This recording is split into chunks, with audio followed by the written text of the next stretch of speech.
तर ठाकरेंची शिवसेना वक्फ बोर्ड विधेयकाच्या विरोधात मतदान करणार अशी माहिती सूत्रांनी दिली आहे। संजय राऊत यांच्या पत्रकार परिषदेनंतर शिवसेनेचा सस्पेन्स वाढलेला आहे।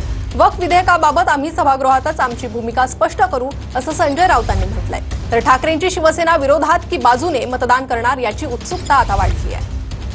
अधिक अपडेट या प्रकरणी घेणार आहोत आमचे प्रतिनिधी संदीप राजगोळकर यांच्याकडून। संदीप, काय अधिक माहिती आहे शिवसेनेच्या भूमिकेसंदर्भात?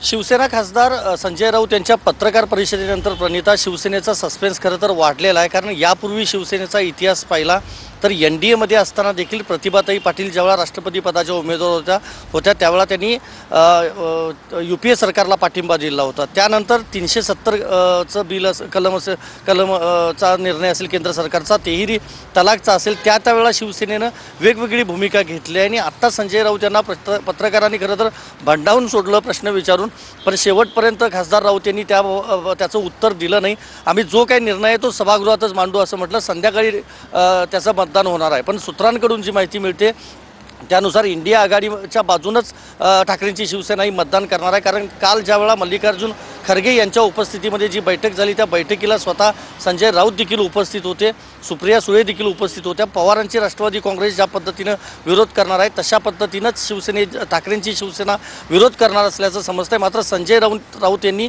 त्याबाबतचं कुठलंही थेट असं स्पष्टीकरण दिलेलं नाही। साधारणतः 12 वाजता किरण रिजिजू हे पहिल्यांदा विधेयक मांडतील, त्यानंतर चर्चा सुरू होईल। 8 तासांमध्ये 4 तास 40 मिनिटं ही एनडीएच्या घटक पक्षांना एनडीएला देण्यात आली आहेत। मग त्यामध्ये भाजपला 4 तास आणि 40 मिनिटं ही घटक पक्षाला असणार आहे, तरी उरलेले 3 तास 20 मिनिटं ही जी चर्चा आहे ही विरोधकांसाठी असणार आहे, ज्यामध्ये काँग्रेस आणि इतर सगळे पक्ष असणार आहेत।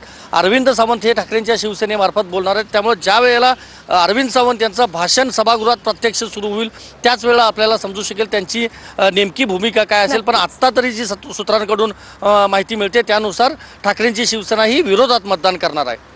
आणि या संदर्भात उत्सुकता लागून आहे। संदीप, अधिक अपडेट तुमच्याकडनं घेत राहू। तुर्तास धन्यवाद या सविस्तर माहितीसाठी।